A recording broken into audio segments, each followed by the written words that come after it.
Hello प्यारे बच्चों, कैसे हो? आई होप सभी अच्छे होंगे। आज हम स्टार्ट करने वाले हैं क्लास 10 चैप्टर 4 क्वाड्रेटिक इक्वेशन के इंट्रोडक्शन वीडियो को। इस वीडियो के अंदर हम क्या कवर करने वाले हैं पहले वो समझो। सबसे पहले भाई इस चैप्टर के बेसिक कंसेप्ट कवर करेंगे, इसके अंदर यूज होने वाले फॉर्मूलाज को समझेंगे और साथ में एग्जाम्पल से क्लियर करेंगे सारे के सारे कंसेप्ट को। जिससे क्या होगा भाई, हमारे चैप्टर के अंदर जितनी भी एक्सरसाइजेज है ना, उनके सारे क्वेश्चन बिल्कुल ईजी लगेंगे, आपको बिल्कुल हलवा लगेंगे। तो सबसे पहला जो कंसेप्ट आता है इस चैप्टर का वो आता है बच्चों क्वाड्रेटिक इक्वेशन, कि कोई भी इक्वेशन हमारी क्वाड्रेटिक कब होगी और कोई भी इक्वेशन हमारी क्वाड्रेटिक कब नहीं होगी। इस पे क्वेश्चन पूछा जाता है फाइनल एग्जाम में। आपको एक इक्वेशन दे देगा, पूछ लेगा कि ये क्वाड्रेटिक इक्वेशन है या नहीं है। इसकी मैंने एक सिंपल सी डेफिनेशन लिखी है जिससे आपके माइंड के अंदर ये सेट हो जाएगी। देखो क्या है, A quadratic equation is an equation in which the highest power of the variable is always 2. Quadratic equation एक ऐसी इक्वेशन होती है जिसके अंदर जो वेरिएबल्स होते हैं ना, जैसे ए बी सी डी हो गया या एक्स वाई जेड हो गया, इंग्लिश अल्फाबेट जो हो गए, उनकी अगर हाईएस्ट पावर आपको 2 देखने को मिले तो उस इक्वेशन को आप क्वाड्रेटिक इक्वेशन कह सकते हैं। बात समझ में आई? क्लियर है? दूसरा और क्या है, it is also known as a 2 degree equation. और क्वाड्रेटिक इक्वेशन को ही हम क्या कहते हैं बच्चों? 2 डिग्री इक्वेशन कहते हैं। 2 डिग्री मतलब वेरिएबल की हाईएस्ट पावर 2 होगी तो वो अपने आप ही क्या हो गई? क्वाड्रेटिक इक्वेशन या फिर 2 डिग्री इक्वेशन। अब आपसे कोई पूछ ले कि बच्चों 2 डिग्री इक्वेशन क्या होती है, तो आप क्या आंसर दोगे? ऐसी इक्वेशन जिसके अंदर वेरिएबल की हाईएस्ट पावर क्या हो? 2 हो। और सर उस इक्वेशन को हम क्वाड्रेटिक इक्वेशन भी कह सकते हैं। अब इसको एक एग्जाम्पल से समझते हैं। देखो मैंने एक एग्जाम्पल लिया है, क्या है? 2x square plus 3x minus 5 equal to 0। यहां पे वेरिएबल क्या है? इंग्लिश अल्फाबेट देखो क्या है? x। x की पावर देखो यहां पे क्या है? 2। यहां पे x की पावर क्या है? 1। तो हाईएस्ट पावर कितनी हुई बच्चों? 2। तो ये हमारी क्या हो गई है कि क्वाड्रेटिक इक्वेशन हो गई। बात समझ में आ गई? क्लियर है? ठीक है। अब दूसरा जो टॉपिक आता है वो आता है बच्चों हमारा standard form of a quadratic equation, कि हमारी जो क्वाड्रेटिक इक्वेशन होती है उसको हम स्टैंडर्ड फॉर्म में कैसे लिख सकते हैं, या फिर हमारी जो इक्वेशन होती है उसको हम कैसे लिखी हुई देख सकते हैं। तो देखो ध्यान से, क्या है? An equation in the form of ax square plus bx plus c equal to 0 where a b c are the real numbers and a not equal to 0।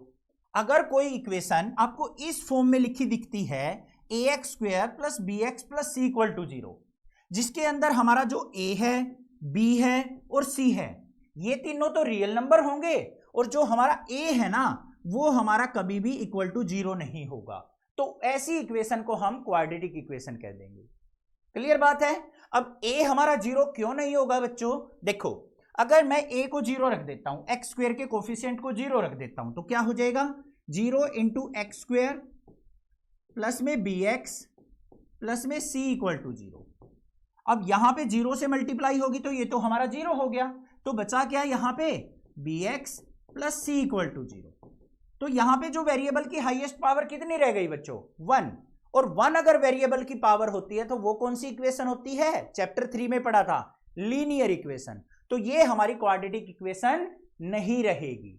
तो ध्यान देनी है आपको ये बात कि जो ए बी सी होते हैं ये हमारे कोफिशिएंट्स, ये हमारे रियल वैल्यूज होनी चाहिए, और ए हमारा कभी भी 0 के इक्वल नहीं होना चाहिए। अब इस टॉपिक पे क्वेश्चन किस तरीके से आता है वो देखो। आपको क्या दे रखा होगा भाई? Check whether the following are quadratic equation or not. एक इक्वेशन दे रखी होगी, आपको आइडेंटिफाई करना होगा कि ये क्वाड्रेटिक इक्वेशन है या नहीं है। अब माइंड के अंदर आपके अंदर आएगा भाई ऐसी इक्वेशन जिसमें वेरिएबल की हाईएस्ट पावर 2 होती है, वो इक्वेशन क्वाड्रेटिक होती है। तो यहां पे आप फटाक से देखेंगे x की पावर क्या है? 1। यहां भी x की पावर 1 है, यहां भी x की पावर 1 है, यहां भी x की पावर 1 है, तो ये तो क्वाड्रेटिक इक्वेशन नहीं हुई। आप फटाक से लिख दोगे बट गलत हो जाएगा। यहां पे देखो इस इक्वेशन को हम सिंप्लीफाई कर सकते हैं, सोल्व कर सकते हैं। ठीक है, तो सोल्व करने के बाद ही हमें पता चलेगा कि ये क्वाड्रेटिक इक्वेशन है या नहीं है।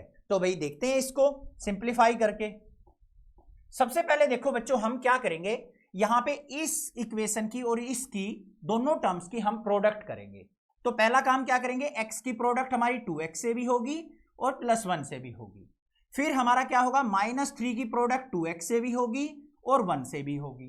तो देखो क्या आएगा, x की 2x से मल्टीप्लाई करेंगे तो प्यारे बच्चों क्या आ गया 2x स्क्वायर, x की 1 से मल्टीप्लाई की तो प्लस का x, -3 की 2x से करेंगे तो माइनस का 6x, -3 की 1 से की तो माइनस का 3 इक्वल टू, इधर आ जाओ x की x से करेंगे तो x स्क्वायर, x की 5 से करेंगे तो प्लस का 5x।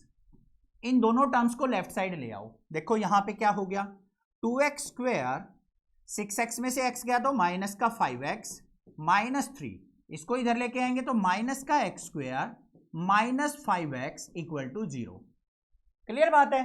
अब 2x स्क्वायर में से x स्क्वायर गया तो भाई x स्क्वायर बच गया, -5x और -5x क्या हो गया माइनस का 10x हो गया, और यहां पे -3 इक्वल टू 0। अब इस इक्वेशन को अपनी स्टैंडर्ड फॉर्म से कंपेयर करके देखो ध्यान से, क्या है ax square plus bx plus c equal to 0। तो यहां पे हमारे पास जो वेरिएबल था उसकी हाईएस्ट पावर कितनी आई थी 2, तो अगर हमें हाईएस्ट पावर वेरिएबल की 2 मिल जाए तो वो क्या होती है हमारी क्वाड्रेटिक इक्वेशन। तो हम कह सकते हैं कि ये हमारी एक क्वाड्रेटिक इक्वेशन होगी। क्लियर बात है। अगर हम सोल्व आउट करने के बाद अगर हम इसको सोल्व करते बच्चों और कहीं ना कहीं यहां पे 2 ना आता, ये जो है 2 ना होता, खाली एक्स स्क्वायर होता, तो एक्स स्क्वायर से एक्स स्क्वायर कट जाता, तो हमारी इक्वेशन मान लो इस फॉर्म में आ जाती -10x प्लस 3 इक्वल टू 0। हम मान रहे हैं इसको कि हमारा जो फाइनल रिजल्ट है वो इस तरीके से आ जाता। तो यहां पे x की हाईएस्ट पावर क्या है 1, तो भाई ये हमारी क्या होती क्वाड्रेटिक इक्वेशन नहीं होती। बात क्लियर, कंसेप्ट समझ में आ गया। यहां पे किस तरीके से हम आइडेंटिफाई करेंगे कि क्वाड्रेटिक इक्वेशन है या नहीं है। अब भाई नेक्स्ट क्या आता है हमारा solution of a quadratic equation, कि कोई भी हमें क्वाड्रेटिक इक्वेशन दे रखी होगी बच्चों, उनका सॉल्यूशन हम कैसे फाइंड आउट करेंगे। आपके सिलेबस के अंदर 2 मेथड हैं। सबसे पहला मेथड है फैक्टराइजेशन मेथड, सेकंड है डिस्क्रिमिनेंट मेथड। तो पहले फैक्टराइजेशन मेथड को अच्छे से कर लेते हैं, ये हमने प्रीवियस क्लासेज में भी सीखा हुआ है, जिसको हम प्यार से क्या कहते हैं स्प्लिटिंग द मिडल टर्म। बिल्कुल इजी है, बिल्कुल हलवा है। तो एक बार इसको रिकैप कर लेते हैं, एक बार थोड़ा सा समझ लेते हैं इस मेथड को। करना क्या होता है, हमें जो भी क्वाड्रेटिक इक्वेशन दे रखी हो उसकी जो मिडल टर्म होती है ना ये वाली, इस टर्म को 2 पार्ट्स में डिवाइड करना होता है, स्प्लिट करना होता है। बस वही हमारा क्या होता है स्प्लिटिंग द मिडल टर्म। अब ये स्प्लिट कैसे किया जाता है वो ध्यान से समझो। सबसे पहला काम क्या करना है बच्चों, हमें जो एक्स स्क्वायर दे रखा है ना उसका कोफिशिएंट हमेशा हमारा क्या होना चाहिए 1 होना चाहिए।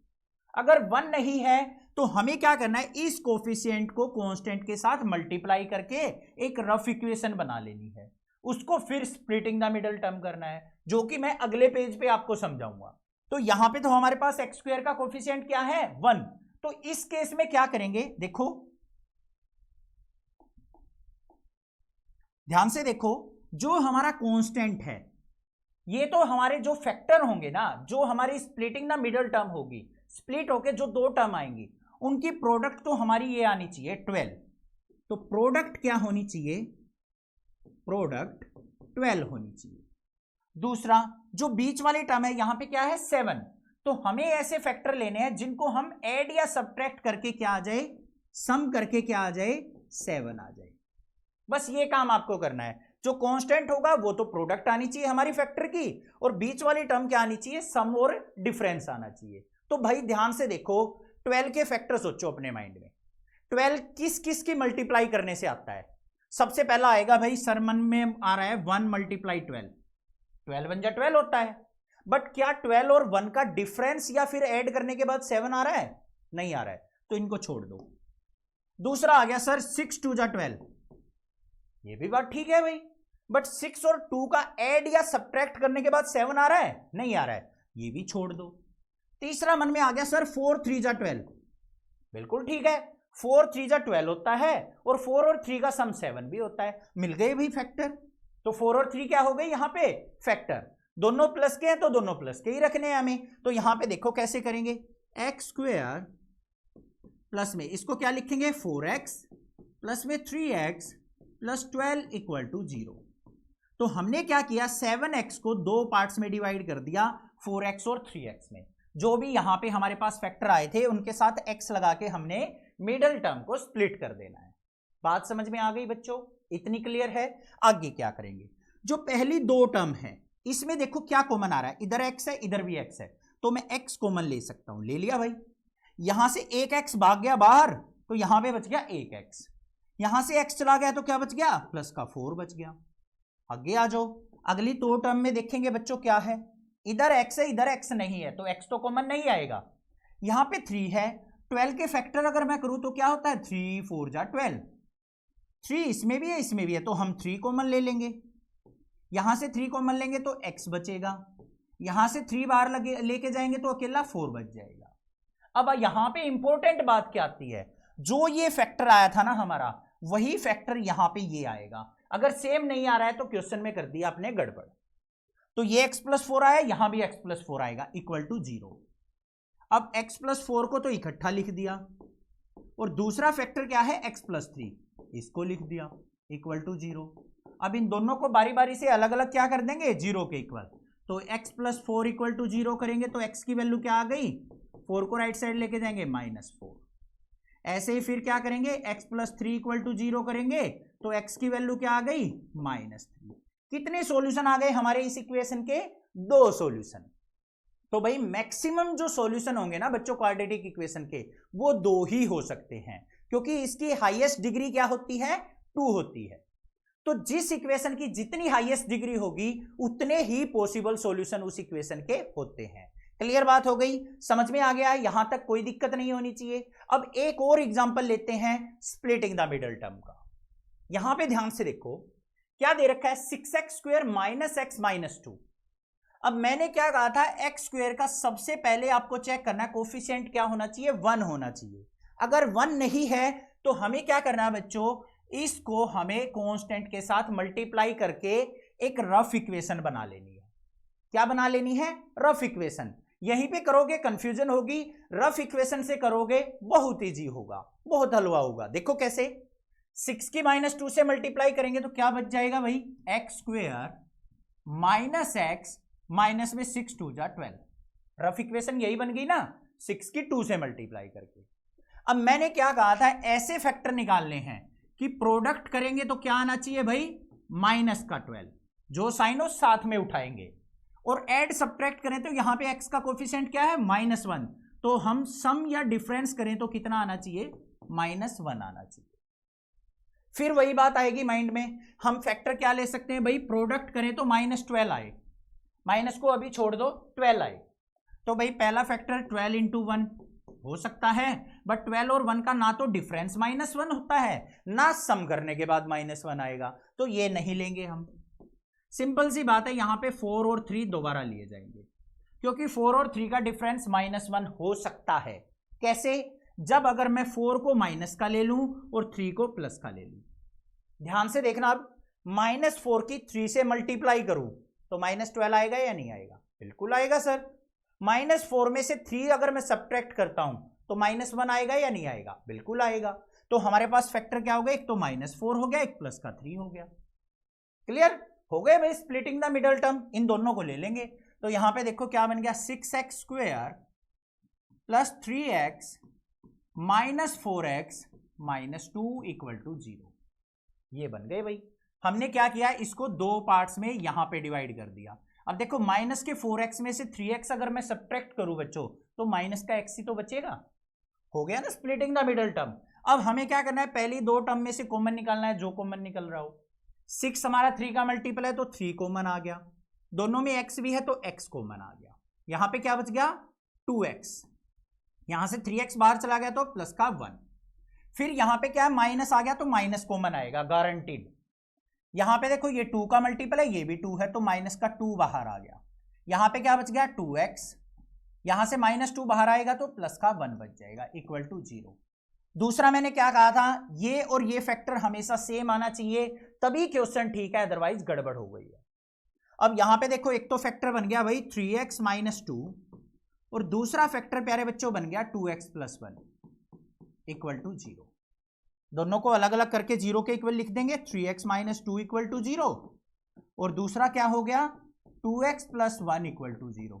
तो यहां से देखो 3x -2 को राइट साइड गए +2, तो यहां पे x = क्या आ गया, 2/3। तो एक तो ये हमारे पास सॉल्यूशन आ गया, और इधर देखें तो 2x = 1 को इधर लेके गए -1, और x = क्या हो गया, -1/2। ये एक सॉल्यूशन आ गया। ऐसे हमें स्प्लिटिंग द मिडल टर्म करना है। बिल्कुल इजी है, क्लियर? यहां तक कोई दिक्कत नहीं होनी चाहिए। आगे चले, चलो भाई नेक्स्ट कंसेप्ट पे चलते हैं भाई, डिस्क्रिमिनेंट मेथड। ये बड़ा अच्छा मेथड है भाई, इजी है, नया है आपके लिए, बट बिल्कुल इजी है, बिल्कुल हलवा है। किस लिए यूज किया जाता है? ये हमारा यूज किया जाता है बच्चों nature of roots find out करने के लिए। अब पिछली जो हमारा चैप्टर था ना, pair of linear equation in two variable, उसके अंदर क्या करते थे भाई, हम a1 bye a2, b1 bye b2, c1 bye c2 compare करके देखते थे कि हमारे इक्वल रूट्स होंगे, रियल रूट्स होंगे या नहीं होंगे, ऐसा कुछ करते थे ना। यहां पे क्या करेंगे, डिस्क्रिमिनेंट मेथड का यूज करेंगे, जिससे हम पता लगाएं कि हमारे जो रूट्स होंगे, सॉल्यूशंस होंगे या फिर फैक्टर जो होंगे वो किस टाइप के होंगे। वो डिस्क्रिमिनेंट मेथड से पता चलता है। अब ये डिस्क्रिमिनेंट मेथड क्या है, बिल्कुल इजी है, ध्यान से देखो। For the equation ax square plus bx plus c equal to 0, अगर हमारे पास कोई भी क्वाड्रेटिक इक्वेशन है ax square plus bx plus c equal to 0, तो उसके अंदर हम डिस्क्रिमिनेंट कैसे फाइंड आउट करेंगे, d कैसे फाइंड आउट करेंगे? सिंपल सी बात है, b स्क्वायर माइनस 4ac को सोल्व आउट करके, b स्क्वायर माइनस 4ac को सोल्व आउट करके। देखो मान लो कोई भी इक्वेशन है हमारे पास 2x square minus 4x plus 3 equal to 0। अब ये ए बी सी कैसे पता चलेगा? स्टैंडर्ड फॉर्म से कंपेयर करके। स्टैंडर्ड फॉर्म क्या थी प्यारे बच्चों? ax square plus bx plus c equal to 0। यहां पे काम आती है हमारी स्टैंडर्ड इक्वेशन। तो यहां पे कंपेयर करेंगे, a की वैल्यू क्या हो गई 2, b की वैल्यू क्या हो गई -4, c की वैल्यू क्या हो गई 3। ए बी सी की वैल्यू मिल गई या नहीं मिल गई? अब इन ए बी सी की वैल्यू को यहां पे पुट करके हम किसकी वैल्यू निकाल लेंगे? डी की वैल्यू। किसकी वैल्यू निकल जाएगी? डी की वैल्यू। या फिर किसकी वैल्यू निकलेगी? बी स्क्वायर माइनस 4ac की। ये कोई ना कोई वैल्यू निकल के आएगी, ठीक है। अब उन वैल्यू से ही हम पता लगाएंगे कि हमारे रूट्स कैसे होंगे। ध्यान से देखना, फर्स्ट कंडीशन क्या है?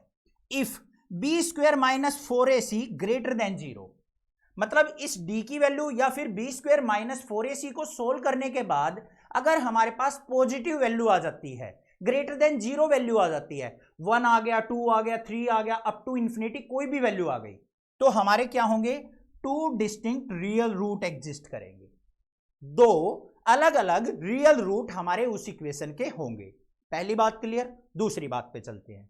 If B square minus 4ac equal to 0, इसको सोल्व आउट किया, डी की वैल्यू 0 आ गई, तो हमारे पास क्या होंगे? 2 इक्वल रियल रूट्स होंगे। तो 2 रूट्स हमारे उस इक्वेशन के होंगे और दोनों के दोनों रूट्स क्या होंगे? इक्वल होंगे, बराबर होंगे, ठीक है। तीसरी बात क्या कही है? A B square minus 4ac less than 0 आ जाए, मतलब डी की वैल्यू नेगेटिव आ जाए, -1 आ गई, -2 आ गई, माइनस कुछ भी वैल्यू आ गई, तो क्या होगा? No real root exist. तो उस इक्वेशन के रूट्स एग्जिस्ट नहीं करेंगे। रियल रूट्स तो एग्जिस्ट करेंगे भाई उस इक्वेशन के, क्योंकि पावर 2 है, उसकी डिग्री 2 है, 2 रूट्स तो होंगे, बट रियल रूट्स नहीं होंगे। रियल रूट्स नहीं होंगे तो कैसे रूट होंगे? इमेजिनरी। वो क्लास 11th के अंदर सीखा जाएगा, अभी यहां पे गड़बड़ में नहीं घुसते हैं। वो इमेजिनरी रूट्स होते हैं, रियल रूट्स नहीं होंगे उस इक्वेशन के। बस ये 3 पॉइंट आपको ध्यान देने हैं। अब इस चीज को एक बार एग्जांपल से समझ लेते हैं। देखो क्या है, अब रूट्स कैसे निकाले जाते हैं। सबसे पहले ध्यान से देखो, इस चीज को भूल जाओ, अभी इस पे ध्यान मत दो। हमारे पास इक्वेशन क्या दे रखी है? px equal to 2x square minus 4x plus 3 equal to 0। इसके रूट्स बताने हमें कैसे होंगे। देखो कैसे, हमें क्या करना है? स्टैंडर्ड फॉर्म से कंपेयर करना है बच्चों। ax square plus bx plus c equal to 0। तुलना करने पर, कंपेयर करने के बाद a की वैल्यू क्या मिली? 2, b की वैल्यू प्यारे बच्चों -4 मिली, c की वैल्यू 3 मिली। हम क्या करेंगे? b स्क्वायर माइनस 4ac को सोल्व आउट करेंगे, d equal to B square minus 4ac को। तो d की वैल्यू देखो क्या आएगी? b स्क्वायर मतलब -4 का स्क्वायर, फिर माइनस में 4 मल्टीप्लाई, a की वैल्यू क्या है 2, c की वैल्यू है 3, सोल्व आउट कर लो। -4 का स्क्वायर किया 16, माइनस में 4 2 जा 8, 3 जा 24, -24 में से 16 गया तो क्या आ गया? -8, जो कि हमारा क्या है? लेस देन 0 आ गया। तो इस इक्वेशन के क्या होंगे? कोई भी रियल रूट एग्जिस्ट नहीं करेंगे। तो यहां पे हमें रूट्स निकालने की कोई जरूरत नहीं है। बात समझ में आ गई? क्लियर है? अब दूसरा एग्जांपल समझो, यहां से और क्लियर हो जाएगा। यहां पे हमें क्या करना है, स्टैंडर्ड फॉर्म से कंपेयर करना है, a x square plus b x plus c equal to 0। A की वैल्यू क्या है 2, बी की वैल्यू क्या है बच्चों -5, सी की वैल्यू है 3। डी की वैल्यू कैसे निकलेगी, डिस्क्रिमिनेंट बी स्क्वेयर -4ac से वैल्यू पुट कर लो। बी की वैल्यू -5 है तो -5 का स्क्वायर, फिर -4 मल्टीप्लाई ए की वैल्यू 2, सी की वैल्यू 3। सिंप्लीफाई करो, -5 का स्क्वायर क्या हो गया 25, 4 2 जा 8, 8 3 जा 24, 25 में से 24 गया तो क्या आ गया 1 आ गया। तो डी की वैल्यू क्या आ गई बच्चों, ग्रेटर देन 0 आ गई। अब मैंने क्या बताया था, अगर डी की वैल्यू ग्रेटर देन 0 हो या फिर बी स्क्वायर -4ac की वैल्यू ग्रेटर देन 0 हो तो उसके दो अलग अलग रियल रूट एग्जिस्ट करेंगे। ठीक है, तो यहां पे हमारे क्या होंगे भाई, इस इक्वेशन के दो रूट एग्जिस्ट करेंगे। अब अगर हमें डिस्क्रिमिनेंट मेथड से उन रूट्स को फाइंड आउट करना हो कि वो कौन कौन से होंगे, तो हमें क्या करना है, इस फॉर्मूले की हेल्प लेनी है। ये हमारा डिस्क्रिमिनेंट मेथड का फॉर्मूला है जिससे हम रूट्स या फिर सॉल्यूशन फाइंड आउट कर सकते हैं। क्या है देखो, x equal to -b plus minus under root B square -4ac divide by 2a। इस फॉर्मूले के अंदर हमें क्या करना है, जो भी ए बी सी की वैल्यू है ना वो हम यहां पे पुट कर देंगे, हमारे दोनों रूट्स निकल के आ जाएंगे। देखो कैसे करेंगे ध्यान से, x इक्वल टू क्या है भाई -b, तो माइनस का साइन, b की वैल्यू क्या थी -5 तो -5 रख दिया। फिर किसका साइन है, प्लस माइनस का, तो प्लस माइनस अंडर रूट क्या है बी स्क्वेयर -4ac। अब बी स्क्वेयर -4ac को सिंप्लीफाई करके क्या मिला था मुझे 1, तो यहां पे जो वैल्यू आई है उसको हम रूट के अंदर लिख सकते हैं। बी स्क्वेयर -4ac को सोल्व आउट करके ही तो 1 आया था, तो under root 1 divide by 2 multiply a की वैल्यू क्या है 2 रख दिया। अब यहां से आपको ध्यान दोगे तो दो रूट्स आपको नजर नहीं आएंगे कि सर दो रूट निकालने हैं बट ये तो एक ही निकला। नहीं, ध्यान दो, यहां पे मैंने क्या यूज किया है, प्लस माइनस का साइन। एक बार प्लस का साइन लेंगे बच्चों, एक बार माइनस का साइन लेंगे, तो पहला रूट क्या आएगा, x equal to minus minus +5 plus में अंडर रूट 1 डिवाइड बाय 2 2 जा 4।